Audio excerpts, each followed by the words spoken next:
We are very proud to host this event, which is co-sponsored by the Permanent Mission of South Africa. I would like to welcome and thank my dear colleague Matu. It is co-sponsored by South Africa, and we would also like to thank all the excellent speakers, panelists, and the moderator for their contributions today. A special thank you also to the Universities of Geneva and Zurich for their commitment to the organization of this side event. A year ago, both universities launched, with the support of the Swiss Federal Department of Foreign Affairs, a strategic initiative aiming at shaping resilient societies. It reaffirms the necessity of a multi-sectoral approach in facing our current challenges.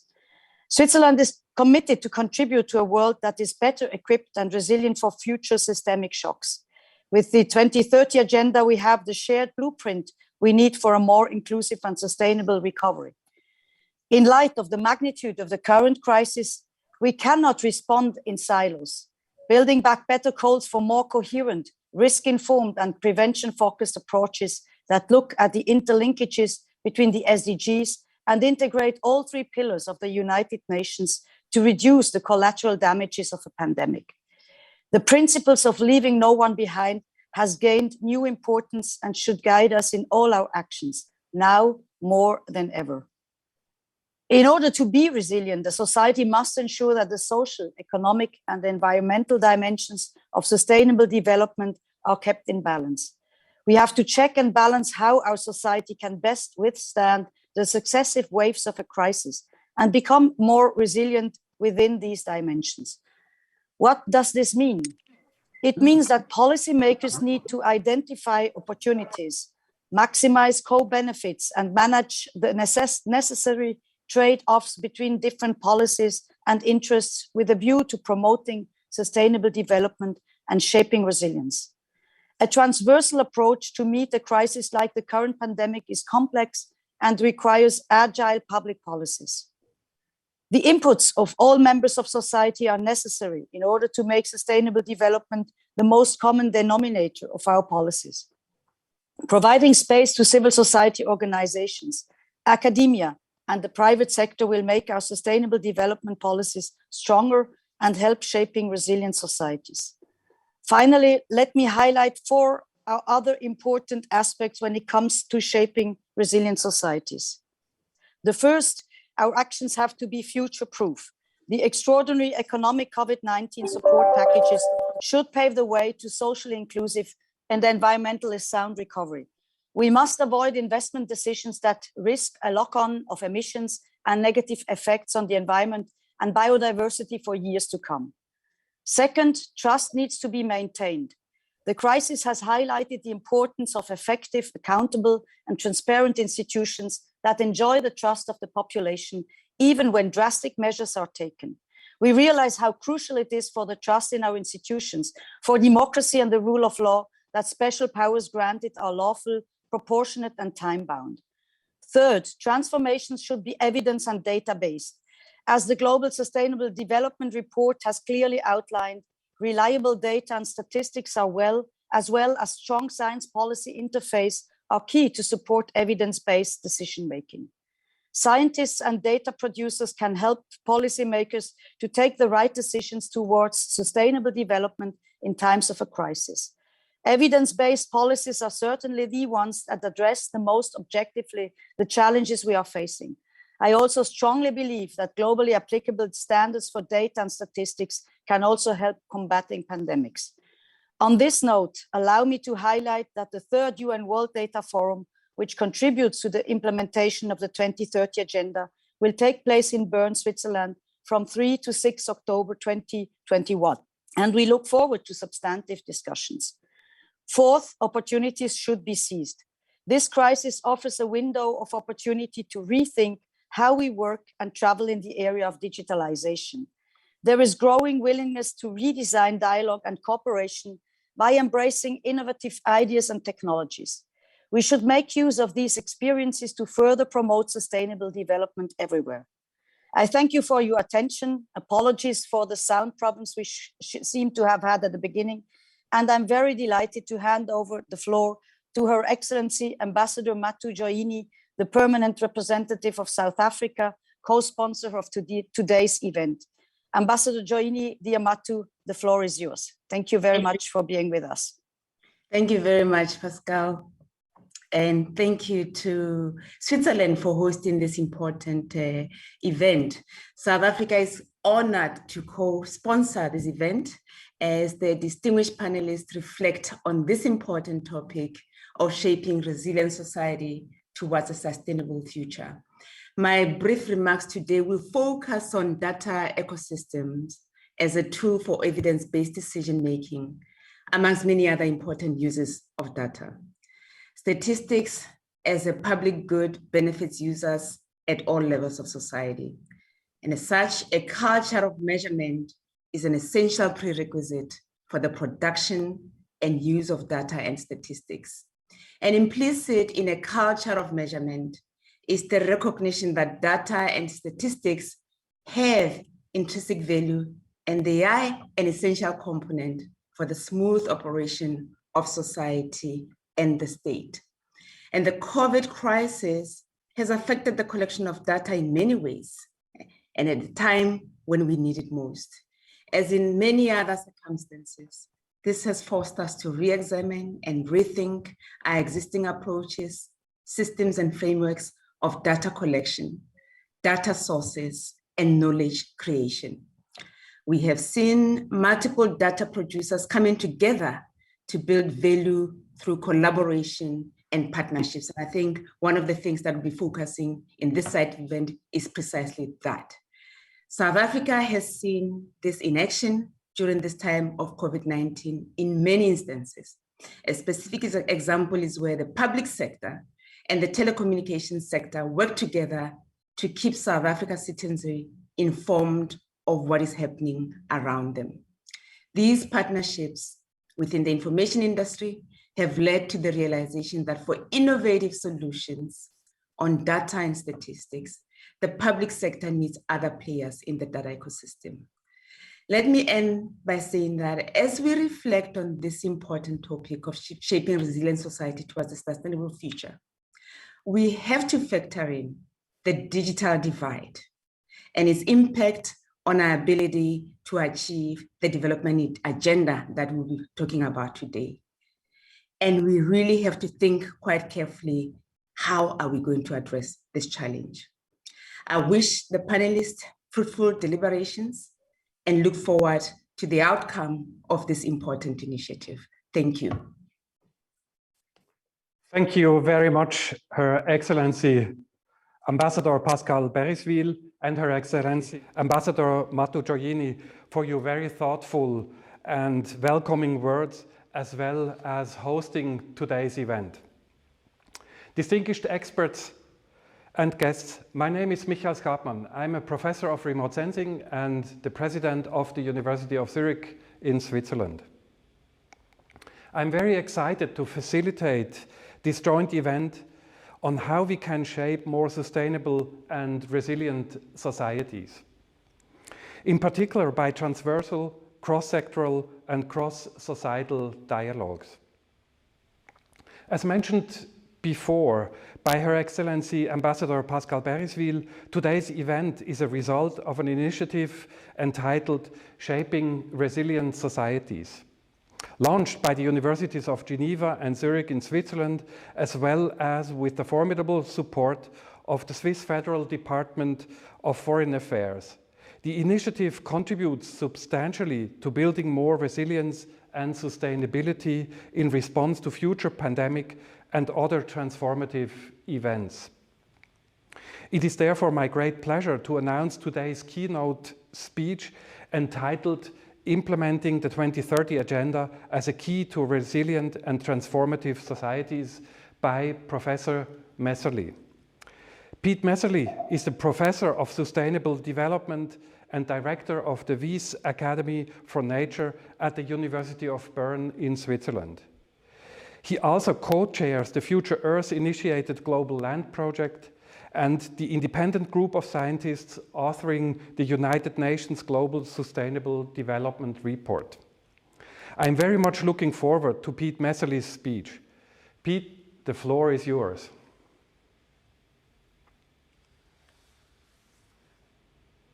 Thank you very much, Michael, for the kind introduction. Excellencies, ladies and gentlemen, thank you very much. It's a huge privilege to talk to you today and provide an input for this very exciting session. And as it has been said in my title, I would like to stipulate that implementing the 2030 agenda is key to resilient and transformative societies. And I would like to start with this image here. It's the NASA night vision. We see the lights across the globe at night time. And I think it is a picture you have probably seen, but I think it is very precious because it illustrates three key features of our world. The first feature is that we see lights in the most remote corners of the world as a symbol of impact of humankind on nature, and also, as we know, leading to the biodiversity crisis, where 1 out of 4 species is currently facing extinction. Second, of course, by looking at these lights, we also realize that these lights are powered by fossil fuels, and so are our main system or social ecological systems around the world. And it leads to climate change and puts us on the pathways of global warming around 3 to 4 degrees. And finally, there are also regions where we have no lights at all, but we know people are living there. And it is a symbol for the huge and still growing inequalities around the world. Next slide, please. But what is perhaps most important, that these features are closely interconnected with each other. And perhaps using the slogans of the Friday for Future movement, we can say climate justice. We cannot overcome climate change without addressing global inequalities. And we can also call for system change, not climate change, meaning that the environmental crisis is not manageable without addressing the dysfunctional socio-ecological systems around the world. And taken together, this means nothing else than just transformation. And I think that's our understanding of sustainable development today, inscribed in the 2030 agenda. So in other words, it is not a nice to have anymore, but it has become a need to have. Or to put it very bluntly, it's not about choosing between people and nature. It's either both or none of them. Now, next slide. We have seen that the pandemic crisis is a huge test of our resilience, but it is also like a magnifying glass with which we can look at the current situation and ask, what is our response to those crises? So if we take this magnifying glass and we ask, how do we approach the existential threats of global environmental change? We see the answer is largely still that we wait for the consequences until it's too late. But at the same time, we realize that we need new answers, saying we need to reshape the relationship between people and nature in the different systems. Or we can look at the question, what answers do we seek when responding to such crisis and in terms of global inequality? And the answer is still my country first, perhaps a little bit of trade and development cooperation, whereas the answer of the future should be, we need to cooperate in partnership for future shared visions. And finally, we can also look at the question, what is the role of science in solving these global problems?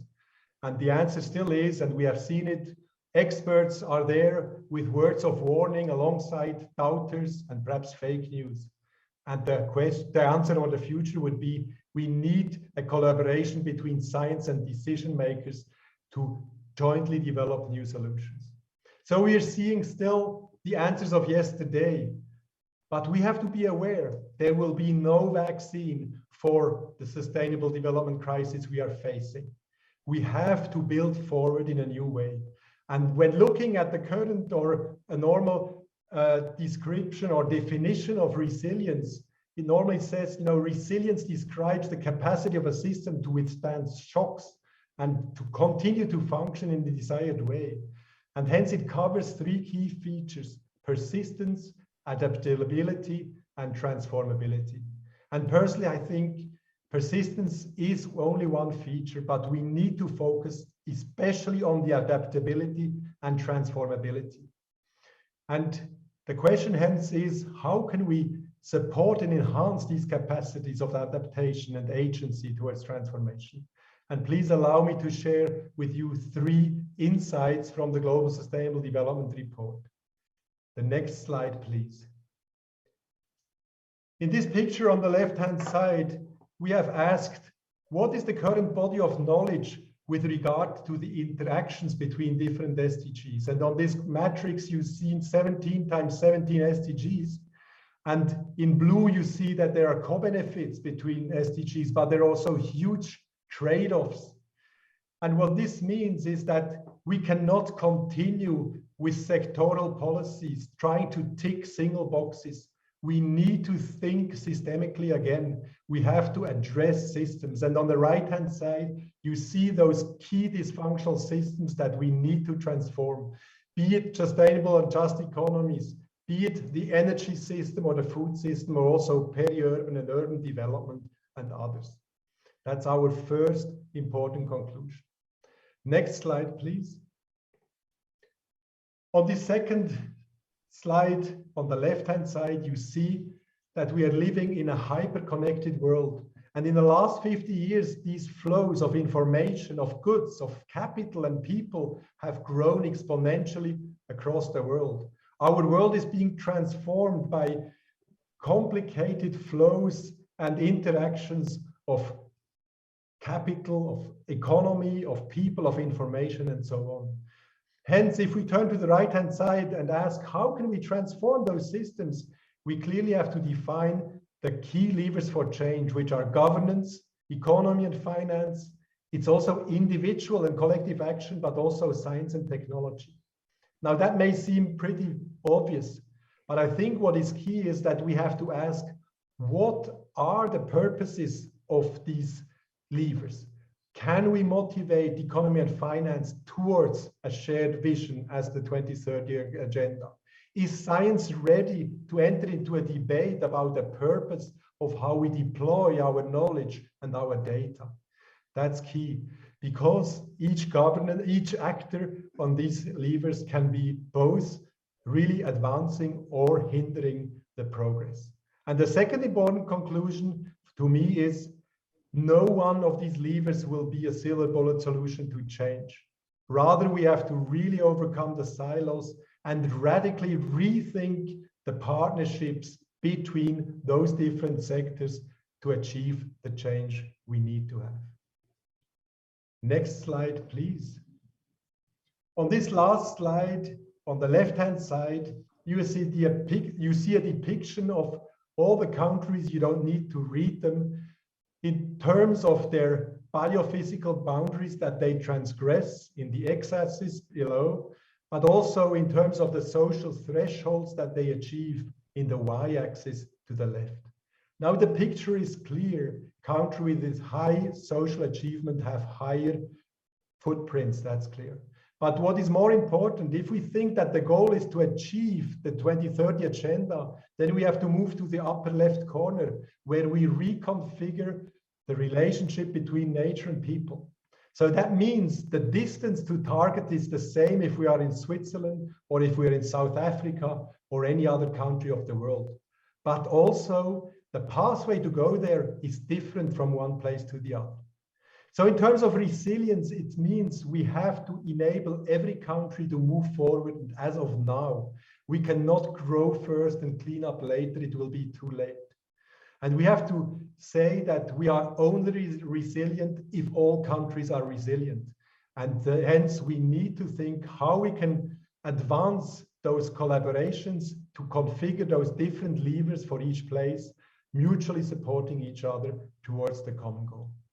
So these are my thoughts about it, and thinking that the key to resilient societies must be adaptive and transformative. We have to overcome sectoral policies. We have to innovate in how we combine different levers. And we are one world where we have to find context-specific solution, but it's our universal challenge to support each other. Thank you very much. Thank you very much, Peter, for your insightful observations and contributions to resilience. I think we will come back to several of your points you mentioned later during the discussion. I have now the pleasure to introduce our panelists. But before doing so, let me explain that first of all, panelists will have about 2 minutes to present their key message and initial statement to spark off the discussion. I will briefly introduce all panelists, and in the same order of sequence, they will present their statements. Following this, we will have the chance to discuss your questions. Starting right now, you have the chance to use the question and answer function in Zoom to put forward your question to the panelists. So please do not hesitate to put forward your questions while you hear the sparking initial statements. We also offer to address unanswered questions to the speakers after the event, certainly as much as we can. It is now my pleasure to introduce Volker Türk. Volker Türk is Assistant Secretary General for Strategic Coordination at the United Nations Executive Office of the Secretary General in New York. Prior to joining the Executive Office, Mr. Türk served at the United Nations High Commissioner for Refugees in Geneva, overseeing global protection activities with governments around the world. He now leads initiatives on COVID-19 mitigation and a report on our common agenda to address future challenges. Next, I would welcome Dr. Ola Awad. Dr. Awad is the co-chair of the High-Level Group for Partnership, Coordination and Capacity Building and president of the Palestinian Central Bureau of Statistics.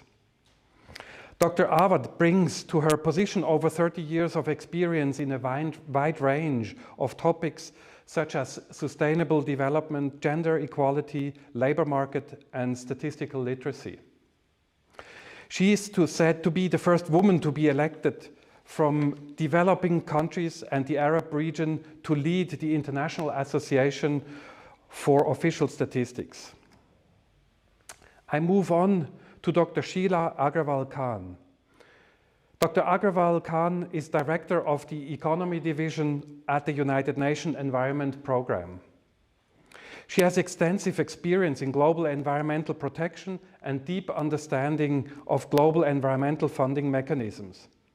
In bringing together various actors from the finance and insurance sectors, alongside those from sectors such as energy and agriculture, she successfully grew the program from the 2 largest global environmental funding mechanisms 5-fold. I move on to welcome Professor Giacomo Di Giorgi. Professor Di Giorgi is Director of the Institute of Economics and Econometrics at the University of Geneva. His research is related to development economics, labor economics, and advanced econometrics. His works, such as consumption network effects or the price effects of cash versus in-kind transfers, have appeared in the Review of Economic Studies and the American Economic Reviews. I now welcome Professor Marco Stoffel. Professor Stoffel is Professor of Earth and Environmental Sciences at the University of Geneva. His research focuses on climate change impact, Earth surface processes, and the effects of climate and global changes on biodiversity, humans, and societies. Professor Stoffel is listed among the world's top climate scientists by Reuters. I move on to welcome Professor Nicola Billa Adorno. Professor Billa Adorno directs the Institute of Biomedical Ethics and History of Medicine at the University of Zurich. Her institute serves also the World Health Organization Collaborating Center for Bioethics. Her research includes digitalization of health and artificial intelligence, as well as patient experience, and she's considered an authority in medical ethics. I move on to our last panelist, Professor Mamokgethi Phakeng.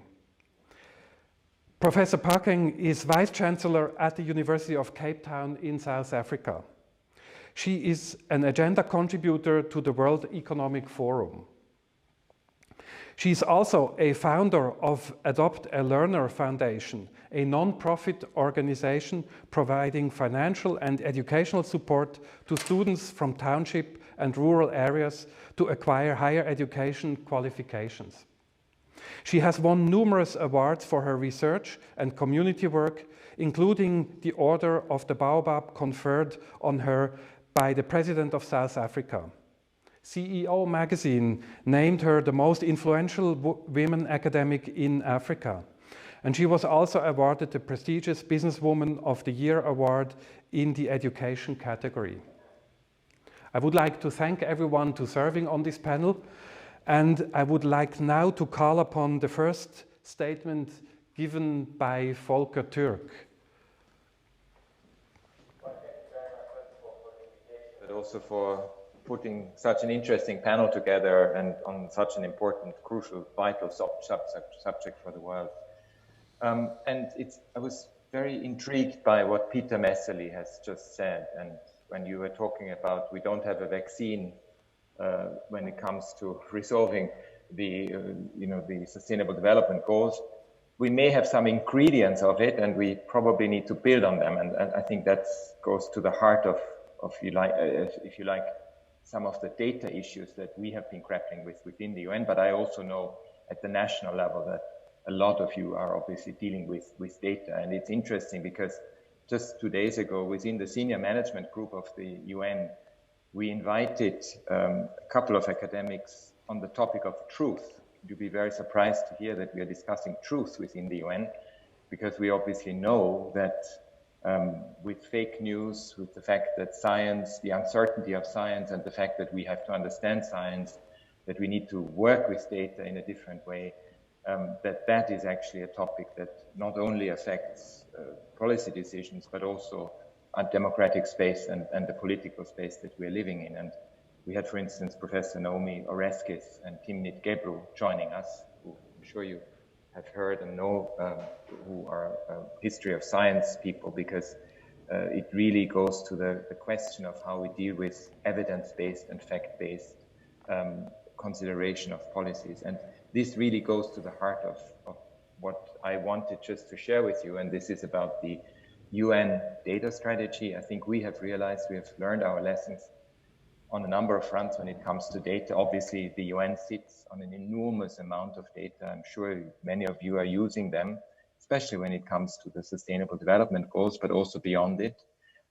Climate change, gender equality, issues of biodiversity, peace and security. We know that data are utterly important for a number of reasons. We know that they are a strategic asset, but we have also learned the lessons that data is not an issue for IT experts or for statistical experts. It's gone beyond it. It's one that permeates, if you like, all that we are doing within our organizations. And that strategy on data is so utterly important. It goes to the heart of a culture within the organization, how we look at people within our own staff and how they need to become data savvy, the governance around it, but also partnerships and technology. And what we have realized is that data availability is not the biggest issue. It's often how we use data and that we already have, and how we make the case compellingly to the outside world on the evidence base and the fact base that is so important for policy and political decisions. And that's hugely important because data need to be used to provide insight, to have impact, but they obviously need to be informed by integrity. And the second one, we know that in order to use data in that sense, it's absolutely critical that we need to build also at the multilateral level a data ecosystem that includes a collaboration across a diverse range of partners. And I think this panel in a way shows what is possible when we are able to bring the different perspectives together and the diversity of partners. I mean, academia, but also private sector, NGOs, business, governments, and so forth. Obviously, they need to come together on this. And that's really also at the heart of the data strategy of the Secretary General. So this platform on data beyond the UN, that is networked. When we talk about common agenda and the UN 75 declaration, we often talk about networked, inclusive multilateralism is really at the core of the data strategy of the UN. And I think we look forward to learning also from you and from what's going on both at the academic, at the national level, but how it linked up with the global level. So thank you very much again for the invitation. Thank you very much, Volker, in particular for stressing again the importance of data. And I would like to move on and give the word to Ola Awad. Hello, everyone. Thank you very much for inviting me for this important session, talking about shaping resilience. Coming from the National Statistical Office as a chief statistician and as a co-chair for the high-level group for partnership, coordination, and capacity building for statistics for the 2030 Agenda for Sustainable Development, I'm happy to be among with you representing the National Statistical Offices.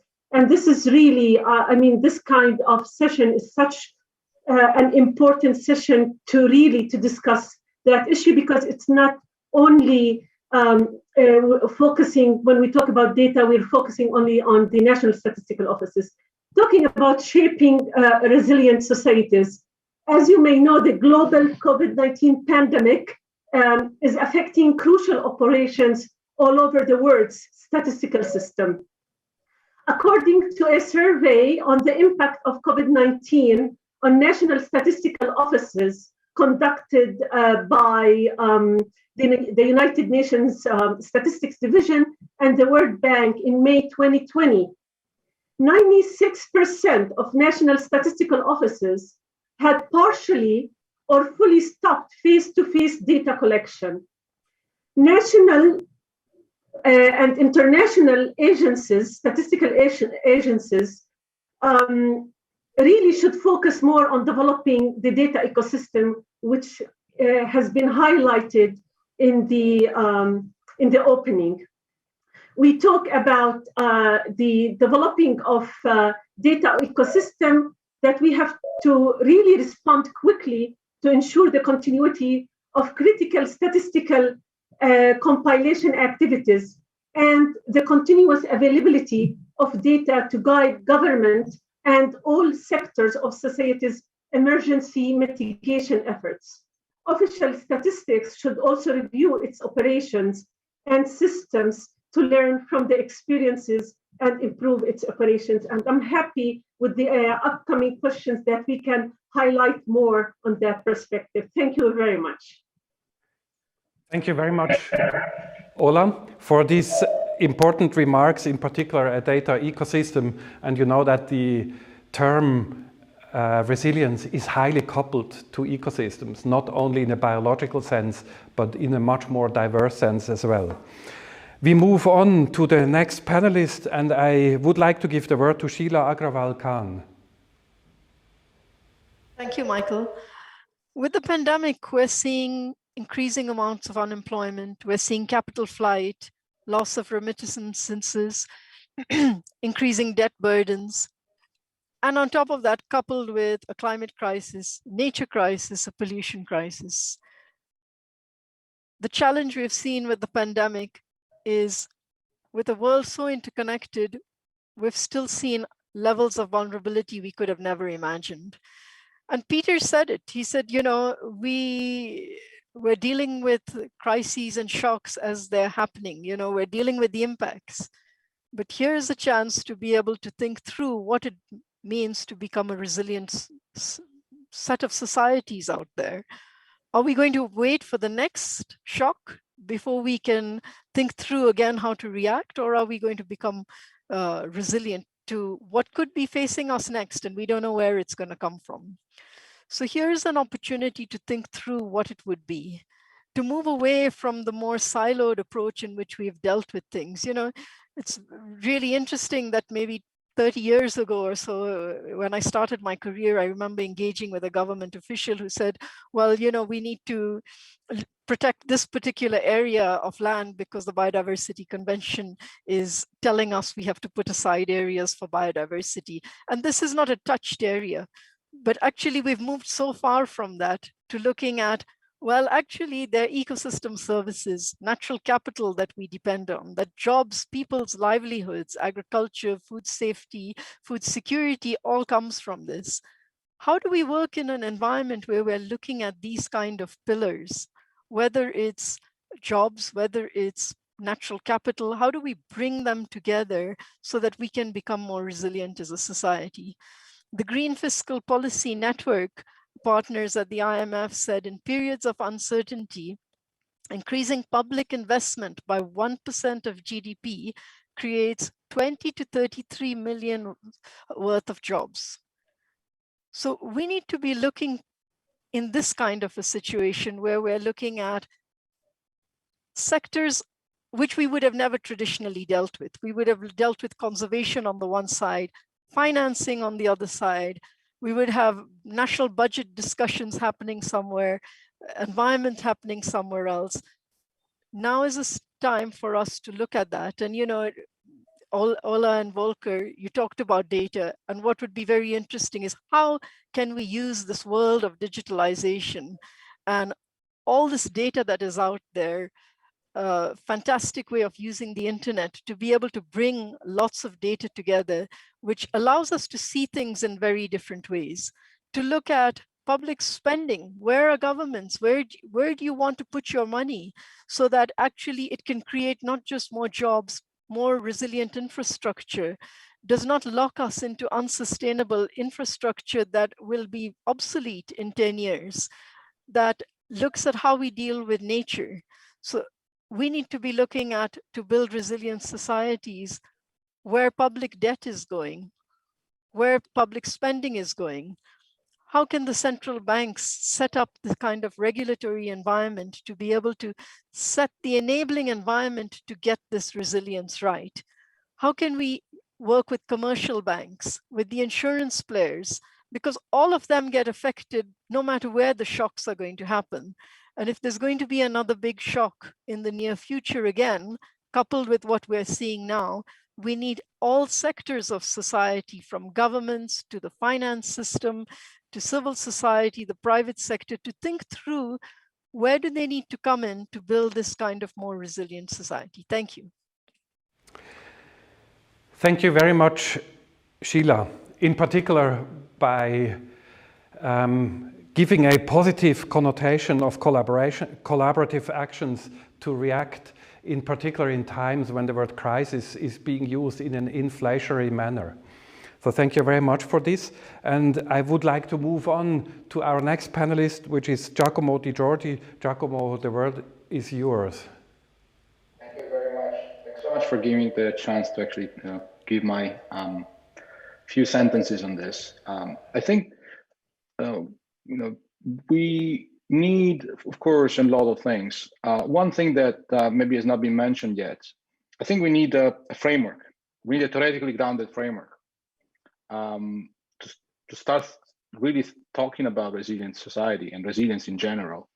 I do believe theory can help a lot here. And, this theory has to be somewhat guided towards something that is dynamic and adaptable, but it has to look to the long run.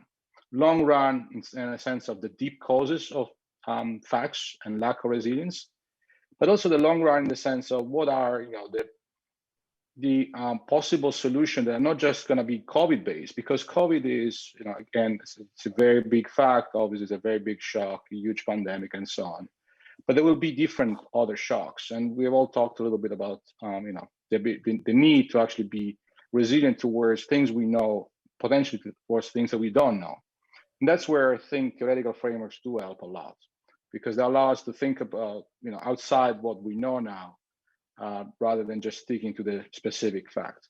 Now, of course, collecting data and producing forecasts is very, very important.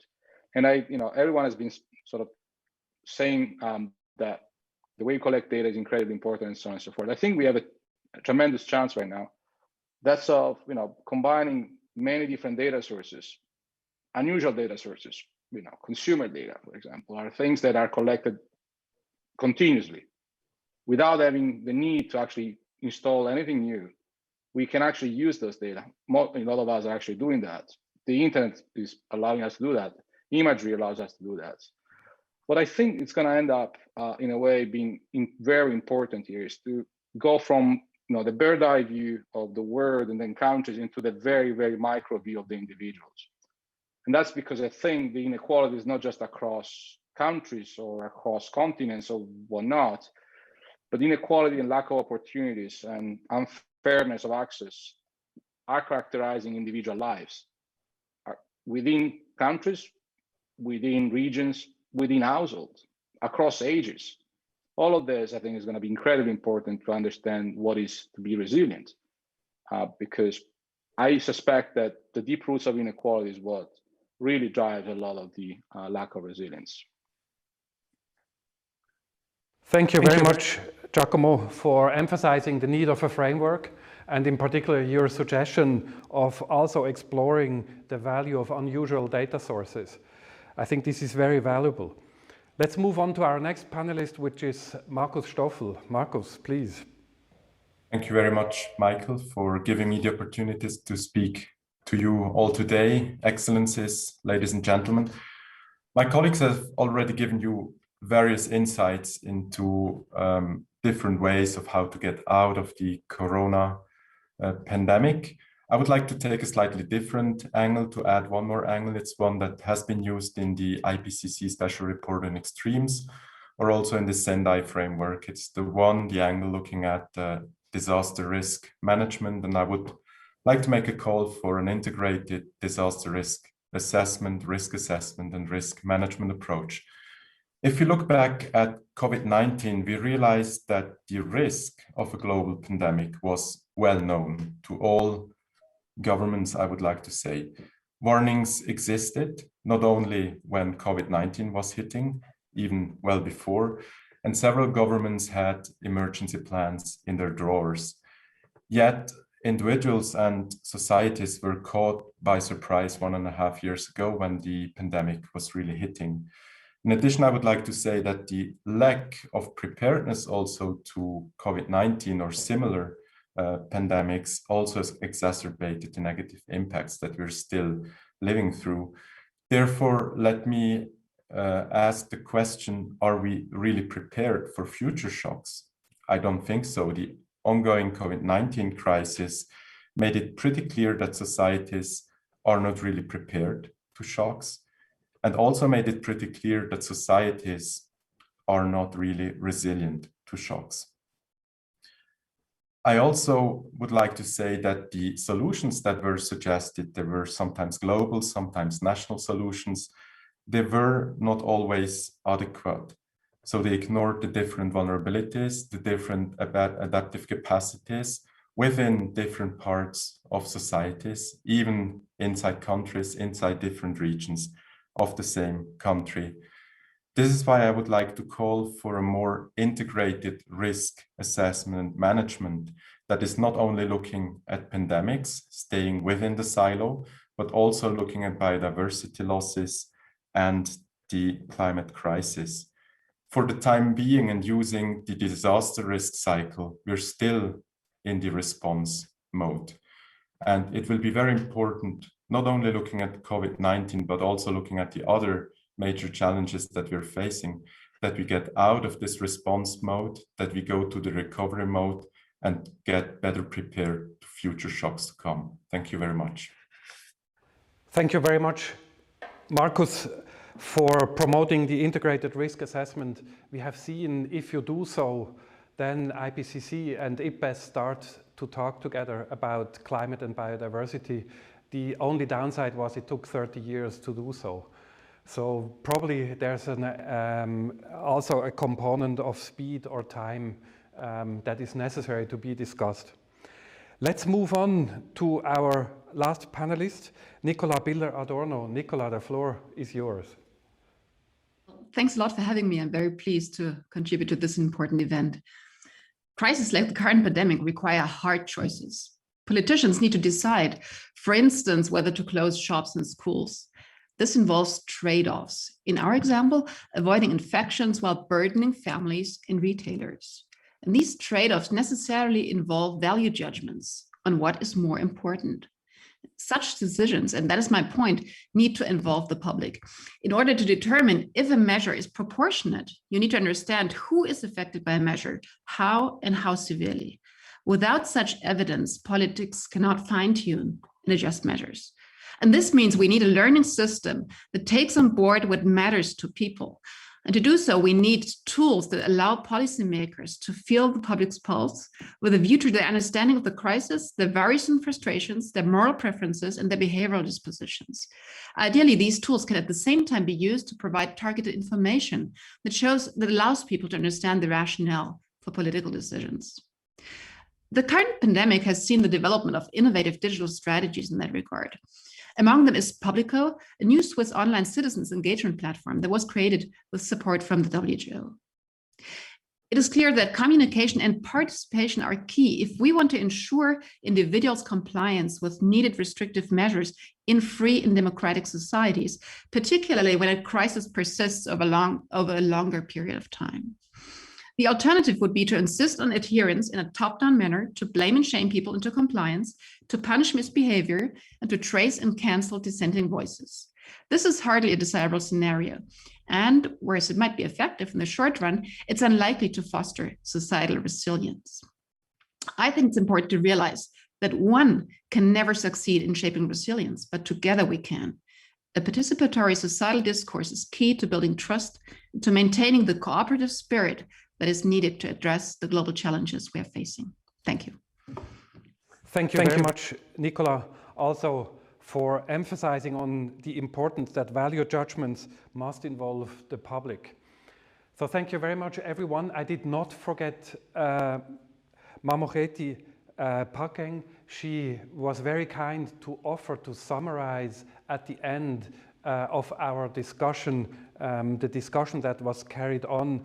So she will, after our discussion right now, make a summary.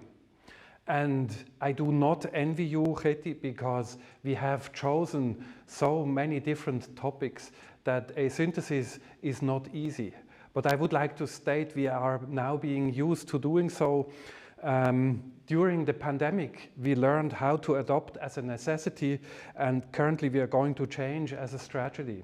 So it is very important, I think, that we all realize that simultaneous statements, so doing research, synthesizing, making political decision is a very hard thing. I think that's a conclusion we can all draw.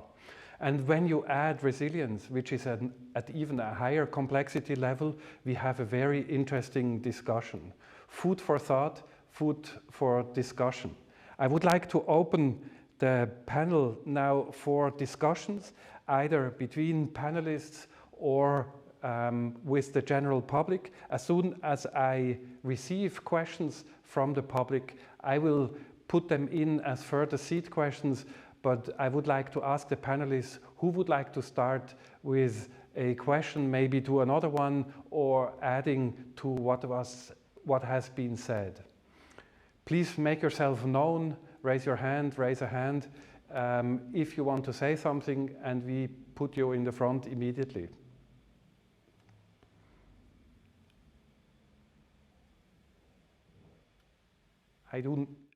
Nicola, I see your hand. Please go ahead. Thank you. Just a quick question, maybe to Volker Türk, because it seems to me that we all emphasize the importance of a data ecosystem and also the necessity to think the national together with the global. So I was just wondering, how do we get there, and what role can the UN play? What are there already? I'm assuming there's already a strategy, and I would just love to learn more about what concrete next steps could look like and how we can ensure that this ecosystem includes all sorts of data, not just economic data or statistical information, but also maybe something that tends to be neglected, that is the public's perception of a crisis, people's perception. Also, particularly, we just heard about the digital divide, maybe also the perceptions of those who tend to be left behind and may have difficulties making the voice heard.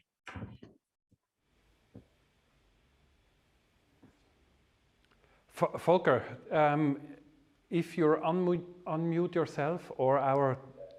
Yes, here you are. First of all, I think it's I liked very much the different presentations, and Nicola's point is an important one, because of course the UN, I mean, one of the big advantages of the United Nations is that we can bring different actors together. And if we talk about an ecosystem, that's precisely at the multilateral level what is happening and needs to happen more.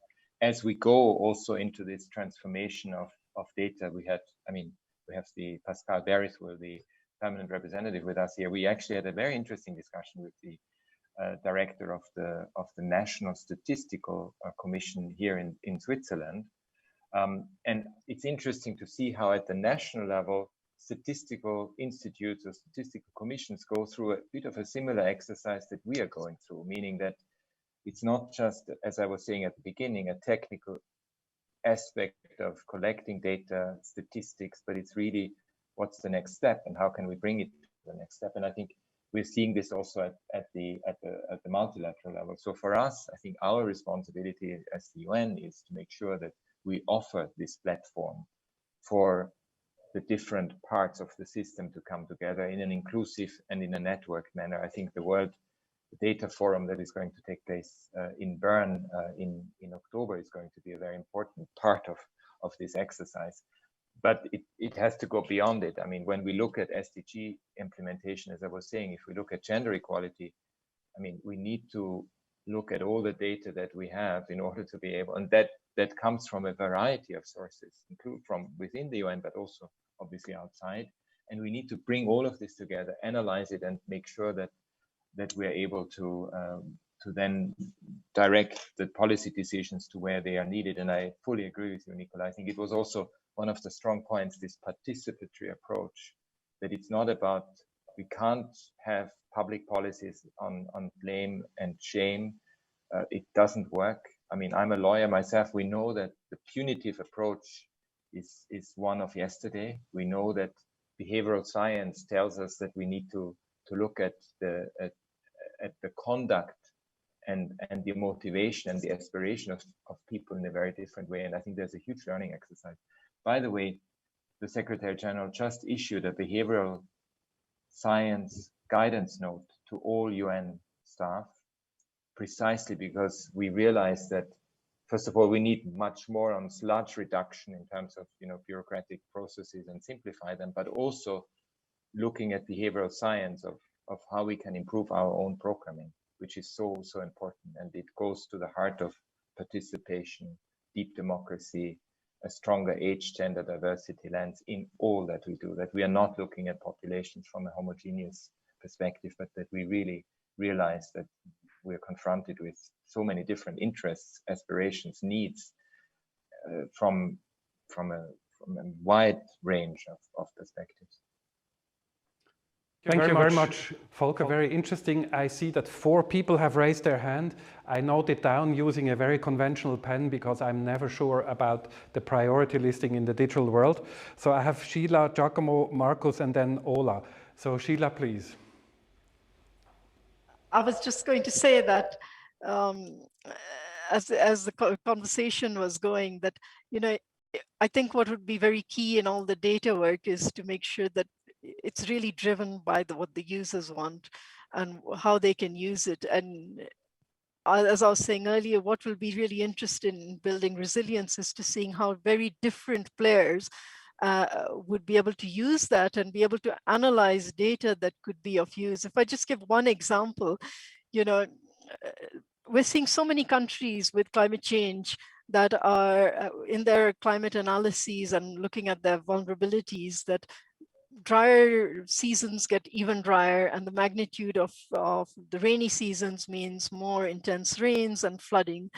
And if you think of a country which is dependent, say, on a lot of hydropower for energy, they're either going to see a lot of siltation or they're going to see challenges with water scarcity. So if you want to be able to, let's say, become more resilient to potential climate change shock, then you would need to know,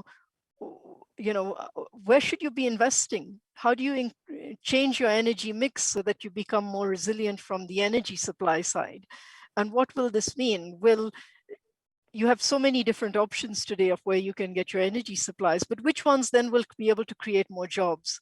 And so you would need to be looking in that front in terms of not just the energy stability and supply, but also in terms of job creations. And so it needs so many more data sets to be able to come in. Plus, if you think then insurance, well, insurance players are going to pay a price if they're insuring on hydropower in a situation where you have climate change shocks. So the key would be, yes, how do you look at multiple data sets in a situation where many different players are going to be affected by any kind of shock that could come through? Thank you. Thank you very much, Sheila. This is very interesting. Let's move on to Giacomo. Super quick, two points I wanted to raise. One is related to what Nicola said, and I think it's incredibly interesting how to bring the public into the discussion and how to do that, and whether we feel it's a problem of representation or what is the real problem there. I would like to hear more on that. The other point I want to make very quickly is, although myself, I spoke about data and I'm a huge user of data, I think we need to have some guiding theory on what type of data we want. In principle, we can collect an infinite amount of data out there. And we're going to run into a course of dimensionality very quickly because we can collect almost anything, and we don't know whether we're collecting biased data or unbiased data. And so we need, again, I'm going to go back to theory. I think theory tells us a little bit of where we need to go, and I think we need to sort of discuss that first. And of course, more data, the more data, the better. But they have to be data that actually are somewhat, let's call them representative. And for that, you need theory. Yeah, thanks. Thank you very much, Giacomo. Representativeness of data is important. I ask Markus for the next statement. Thank you very much. And I will stay with the question of data, or more so the collection of data. And that's a question to Ola. You were mentioning that during the COVID-19 crisis, it was incredibly difficult to collect the data. So do you have any idea of what the impact was of that difficulty of collecting data? So what could have been done in a more efficient way had all the data existed? That's the first question. The second question is, how do national statistical offices or international statistical offices make sure that they will be more resilient, so to speak, to next shocks? So in order not to have difficulties in collecting data. Thank you very much. Ola, please. Thank you. Yes. Well, answering the question, yes, it was challenging in terms of first data collection, because as I mentioned, 96% of the national statistical offices were unable to do face-to-face collection because of the pandemic. And that was really a real challenge. And the way to move forward is the remote data collection, whether via web-based or via electronic data collection as CATI through the phones. And this required more development in the IT infrastructure. And as I said, the pandemic, I consider it, I know there's a pros and cons, and it has, impacted negatively the work, but also it was actually an opportunity also for us as national statistical offices, to look on thinking out of the box and really to be prepared for future challenges. And this where we can highlight the issue of more developing the data ecosystem in one perspective, and this is also answering the other questions on how we can move on, is more about not working alone as national statistical offices anymore. It has to have more communication with our partners and stakeholders. It has to be more with, engaging our stakeholders in order really to bridge such gaps. So that's the real importance from our perspective. First is to really all the time thinking out of the box. It's not only about also data collection, it's also how to communicate and be very much closer to the user needs, and to to maintain the relevancy of the statistical offices being able to provide the relevant data, and also to take the initiative, not to just keep waiting for what it is asked, is also to stay really and make sure that we take the initiative to approach and engage with our partners, policymakers, and stakeholders. My question also, I wanted to, because we are talking about the resilient and how we can stay resilient. My question also to Marcus, you were talking about the risk assessment and risk management and the integration of the risk assessment. And this is really, I see it so much important. I mean, now we are talking, before we have, I'm coming from low income and middle income countries, and we were having our own challenges.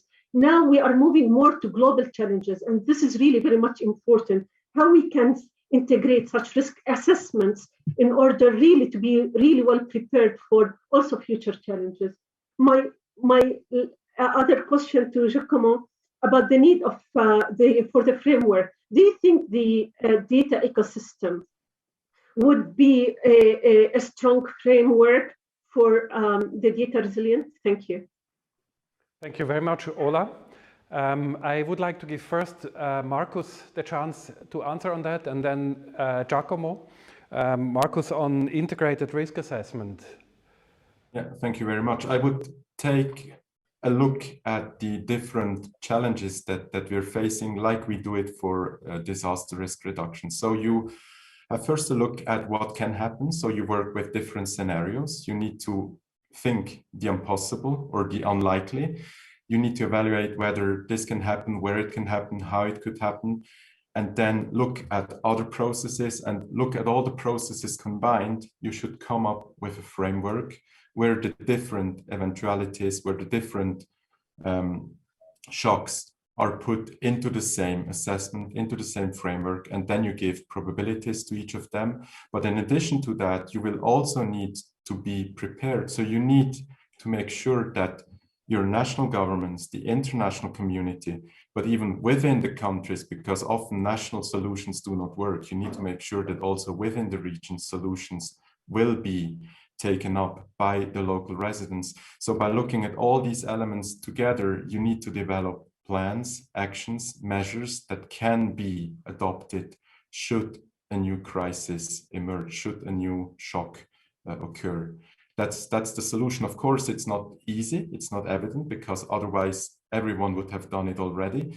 But taking the example of disaster risk reduction, we can nevertheless say that with 10 years, 15 years of experience now, governments and civil societies are much more prepared to these kind of shocks, natural disasters. And if we would apply comparable approaches for all the different challenges that we're facing, we could become more resilient, because for the time being, I doubt that we're resilient at all.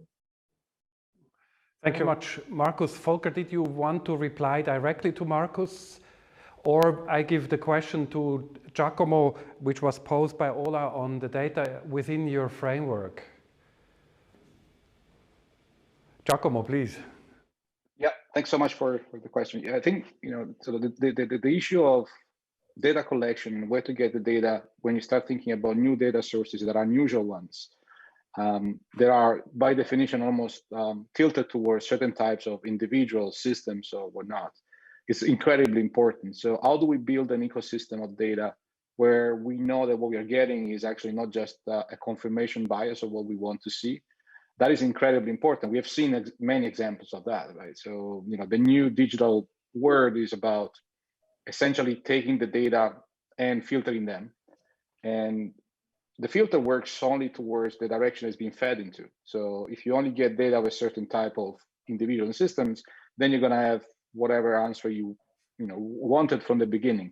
And that's very dangerous, I think. So there are incredible opportunities, I think, bringing in new data sources, because there are many of them available out there on individuals, on climate, on utilization, on land, and so on. But there are many risks and many new challenges, and I think we need to be prepared for that. Actually, that's where it's very important to actually be prepared for these new challenges that are coming with the new data sources, the new way of processing the data sources. So I totally side by you saying that we need an integrated ecosystem where we actually know what we're doing. And I think we are in the early stage of that, and it's incredibly fascinating from a scientific point of view too. Thanks. Thank you, Giacomo. I see that Volker was next one. Volker, please. Yeah, thank you very much. I mean, I just wanted to 2 points. One is to Giacomo, and the other one is to Ola. I think within the UN data strategy, the way I think we're all facing the same issue, too many data, what are we collecting, for what purpose? And we have really used this use case methodology to define what are the type of questions that we're asking, what is it that we are trying to identify, how are we aware of biases, and how do we make sure that, especially from a UN perspective, leaving no one behind, to ensure that whatever data we collect, that they are looked at from an age, gender, diversity perspective.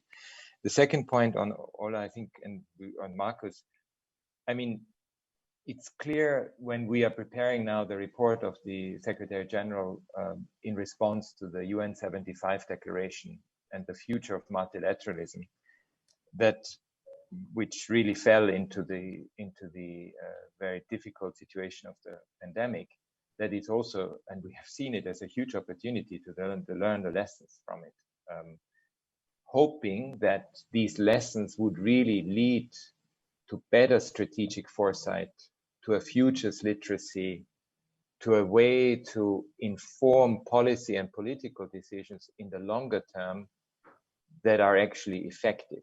And I think that's our biggest struggle. How do we make sure that we bring the knowledge through an ecosystem to the world in a compelling way and communicate it, so that actually, well, governments, leaders, businesses, and civil society, academia really grapple with it and are able to find the solutions to it. And we know that the pandemic is one risk. There are many other risks, artificial intelligence. I mean, we name it, biorisks, apart from the obvious one, the triple planetary crisis. But do we have the system, tools, and instruments available at the moment in order to be able, at the multilateral level, to bring the international community together so that we are able to deliver and respond to them?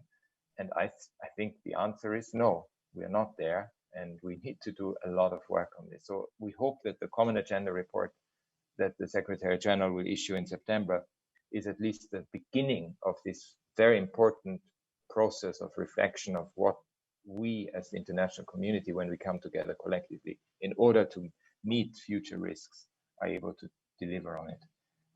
And it's a big task.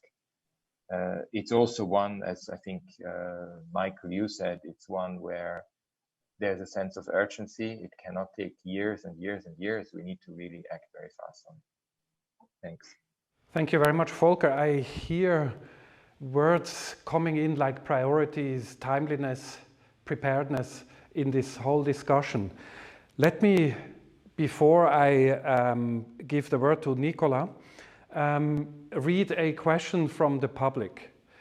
It is not addressed to a specific person. It deals most likely with agility and flexibility. But let me read the question, and I ask the panel to volunteer to answer this question. The question is by Safar Mahmoudov from the audience. He asks, are there any plans to make rectifications to earlier accepted programs like the EU Green Deal? He's asking this because a lot of attention is being paid to post-COVID life and the attempts made to building back green. Do you think, and this is to the panel, these changes or potential rectifications to earlier made plans may hinder the primary objective of these programs? Or in short, are we doing the right thing before and after the pandemic? Is there anyone who volunteers? I think, Sheila, you lifted the hand while I asked this question. Is this something you want to answer? Yeah, I wanted to just say that because I think of the pandemic, of course, programs have been modified and adapted to look really in, you could say, maybe in less linear approaches to more circular approaches like the Green Deal. And what I wanted to say also was that, you know, UNEP has been working with the with the Green Fiscal Policy Network and the University of Oxford to establish a global recovery database, which is helping to inform how do things help us have a more resilient society, while at the same time building back better, so that we, you know, we're looking at multiple streams of potential shock impacts that could affect many different sectors of society. And the Global Recovery Database is one tool to be able to really help us think through what can be of support for the European Green Deal, plus other countries' efforts towards building back better. Thank you. Thank you very much, Sheila. I may allow myself to move on before I call on Marcus, Giacomo, and Ola, because the next question is actually to you from the audience, Sheila. And the question is from Mario Rohrer. He says, it is often mentioned that we have to overcome silo thinking. However, where are the scientists and the experts having a comprehensive overview and knowledge to oversee and understand extremely complex nexus between natural and human systems? In fact, you know, that's one of the things, at least at UNEP and with our partners, we're trying to do, is to look at, you know, how do different parts of society and different actors come together? We're looking at working with the banking sector, where we have some 40% of the global banking industry now looking at principles for sustainable banking, where we have principles for sustainable investment, where we have a large membership of pension funds, insurance players, other investment actors. We're looking with governments who want to look at how can they improve their public spending so that it looks at this whole situation in its totality, not sector by sector. And then we're looking at, you know, where do governments want to set the kind of, let's say, enabling regulatory environment?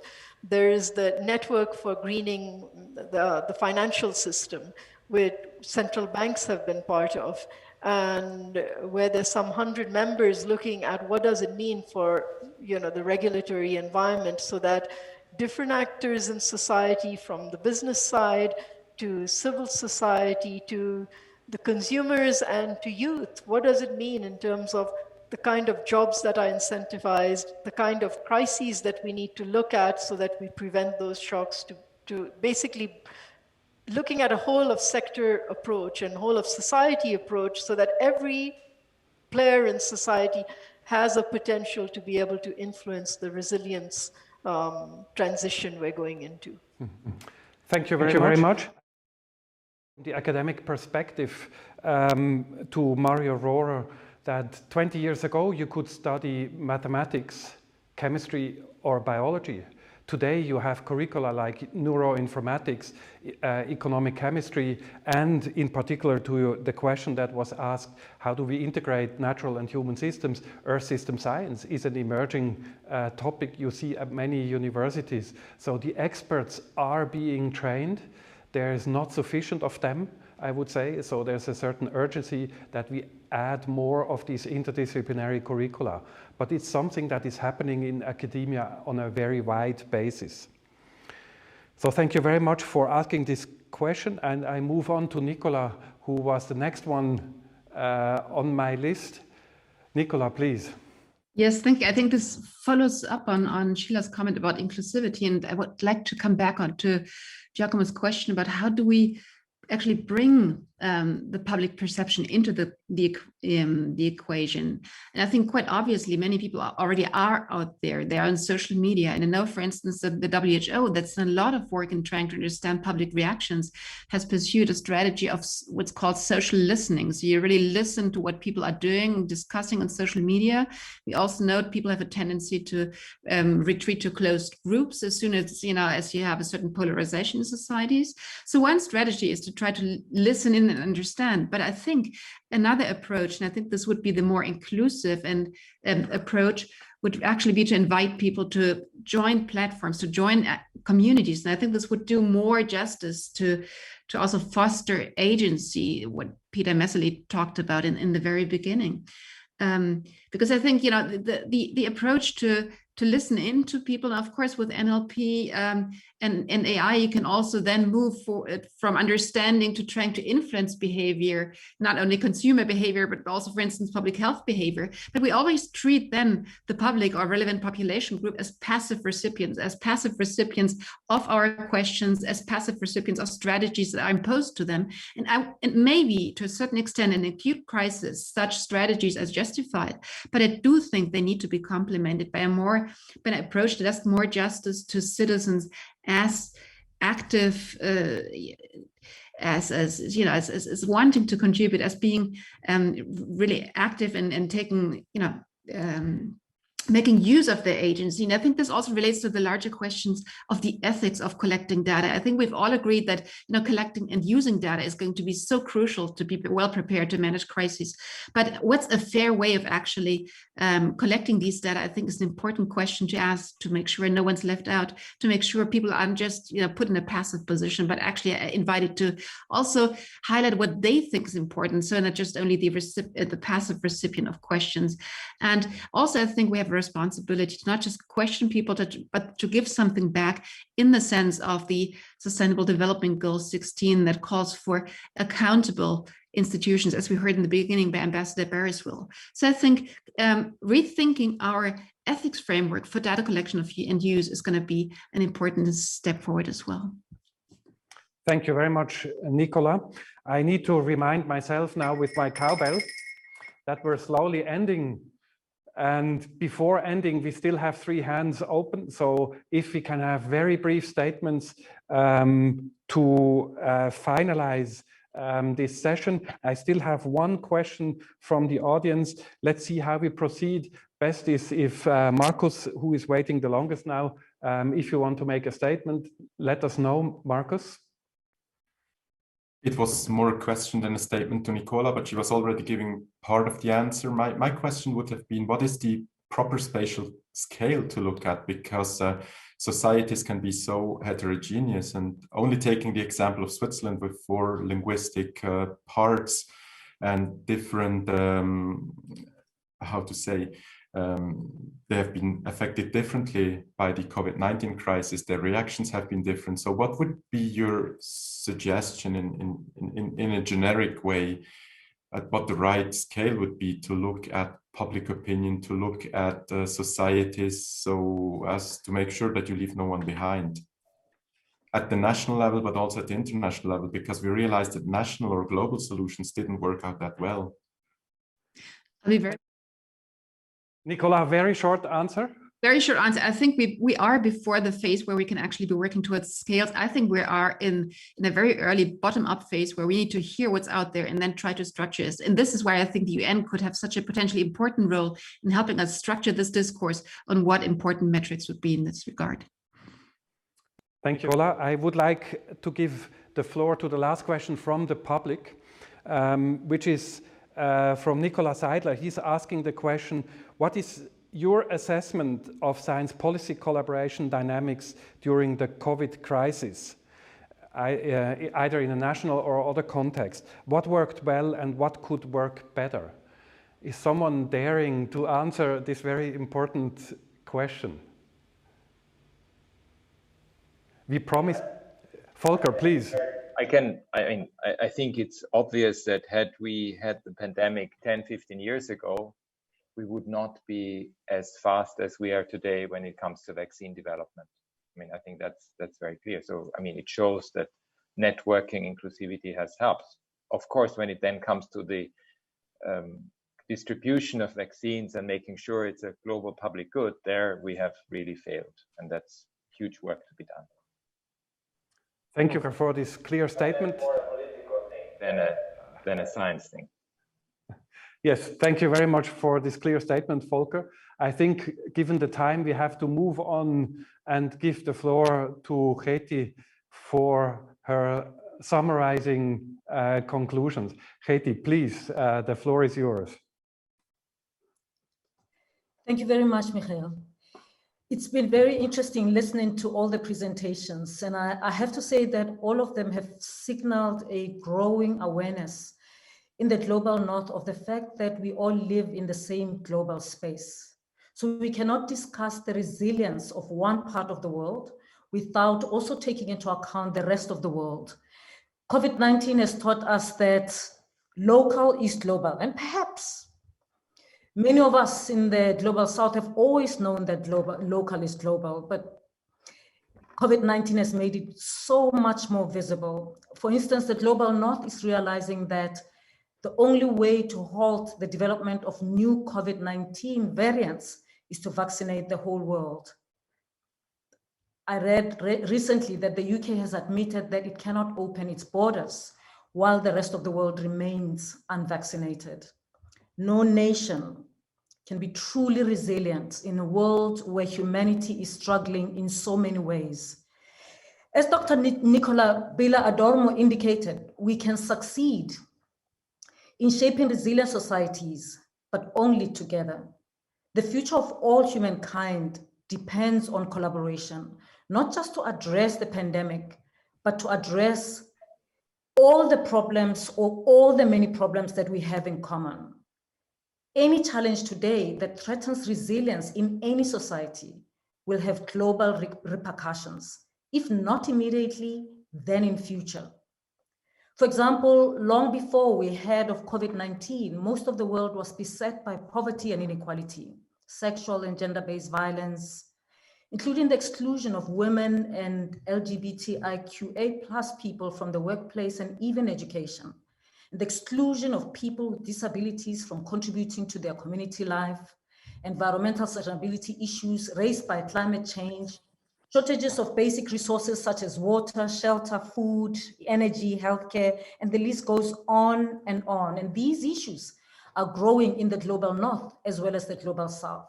Well, if you think they're not growing, then maybe you're not looking carefully, but that's just the truth. Of course, Professor Marcus Stoffel argues that the risk of a global pandemic was always imminent. Warning signs existed, yet individuals and institutions were caught by surprise. In addition, the lack of preparedness exacerbated negative impacts, and he asks us a pointed question: are we prepared for the next shock? And of course, he talked a lot about risk, and we can start thinking about what could the next shock look like, and what kind of shock will we be ready for, and how the current pandemic is preparing us to be ready for the next shock. My view is that there is a silver lining behind this pandemic that we are in right now, and it has made us aware of the historical and universal problems. COVID-19 is forcing us to reconsider what sustainability and resilience mean for human beings. And it is teaching us that temporary shocks can have long-lasting effects, for instance, on the education of our children. When we're talking about many other challenges that we're facing, but actually at the moment as we speak, millions and millions of children are losing out on education because of the pandemic. And years from now, that problem will affect most parts of the world, if not all of the world. People in the global south have higher aspirations than simple resilience. In the first place, we don't have the same kinds of resources that the global north has to recover from devastating events, whether they are health-related or the results of weather events such as a hurricane. For example, the Ebola crisis was just setting in the Democratic Republic of the Congo when COVID-19 became a global pandemic. In many African countries, the pandemic has caused setbacks in treating other infectious diseases like HIV, tuberculosis, measles, and malaria. Civil unrest in such a situation could create a new kind of disaster altogether. Some analysts believe that the coronavirus may have more devastating and more enduring effects on Africa's economies than Ebola has had. And around the world, especially in developing countries, women and girls are losing the gains they had made. Inequality before the pandemic. So I agree with Professor Di Giorgio that unequal and unfair systems are not resilient because they are characterized by different opportunities among actors. We need to understand where the deep inequalities originate from and find sustainable solutions through policy when and where needed. The priority for poor societies in the global south has never been to just bounce back to where we were before a catastrophe. Poor societies have no real platform to bounce back to. We can only rebuild from the ground up, but we can rebuild with a better understanding of what our societies need in order to grow. The position we have developed at my institution, the University of Cape Town, is to take a proactive approach to disruption. And perhaps we need to take that kind of approach as scientists, as leaders in the world. We at UCT understood years ago, for instance, that the fourth industrial revolution would disrupt many business sectors, including higher education. So we decided that we would disrupt our traditions and habits and innovate as far as possible. And that's not an easy stance to take when you see yourself as a top performing institution in the continent. But this decision served us well when we had to suddenly hold classes remotely last year during hard lockdown. We also adopted the goal of unleashing human potential to create a fair and just society through research and higher education. The UN SDGs are a universal recognition that countries in the global south in particular were not on a sustainable path to begin with. In many ways, we need to disrupt old patterns so that we can unleash the potential that those countries offer to contribute to the future growth of all humankind. Just because we are struggling economically, it doesn't mean that the global south cannot contribute to a great deal or cannot contribute a great deal to the global move towards sustainability. We have resources and we have talent to take part in this discussion, to collect and analyze data, and to use that data with our contextual understanding of the global south and its various needs and resources to help develop solutions. In this way, the global south can contribute to a better understanding of differential impacts and vulnerabilities within a society, a country, a region, or a continent. A serious examination of the dynamics of change or demographic shifts, urbanization, and inequalities in the global south will require our input and analysis because we have the inside understanding of what our societies need in order to develop. And such an exchange of data and perspective will help to build trust between different societies so that we can work in solidarity and cooperation from different parts of the globe. As this discussion on shaping resilient societies acknowledges, countries in the global north are also not on a sustainable path. The United States, for example, has just begun addressing issues of environmental sustainability and social justice under President Joe Biden. And the OECD has facilitated global agreement to ensure that member countries stop tax evasion by corporates, a move that will allow profits to be shared more fairly. And last month, the G7 leaders endorsed an agenda which they say could lead to greater universal prosperity, a faster and fairer pandemic recovery, improved environmental and labor protections, and the addressing of long-term inequities in the global trading system. They agreed that collaboration was a key to securing global prosperity. South Africa is on a long journey of recovery from centuries of economic, political, and social injustice. We know from our own experience that resilience in any part of the world, including the global north, must include a commitment to inclusivity and diversity. This means more voices from the global south in discussions like this one. We must provide ways to unleash the skills and knowledge that people have not been able to exercise because of the economic, social, limitations. We need to come to an end. We are running over time. I think your message is extremely well understood.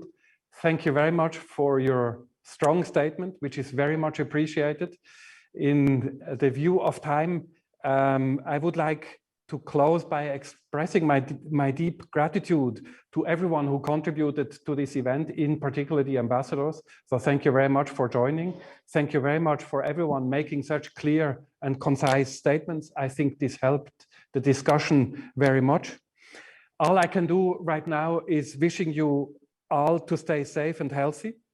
And I would like to close the Shaping Resilient Societies event at the United Nations High-Level Political Forum at this moment. Thank you very much and be well.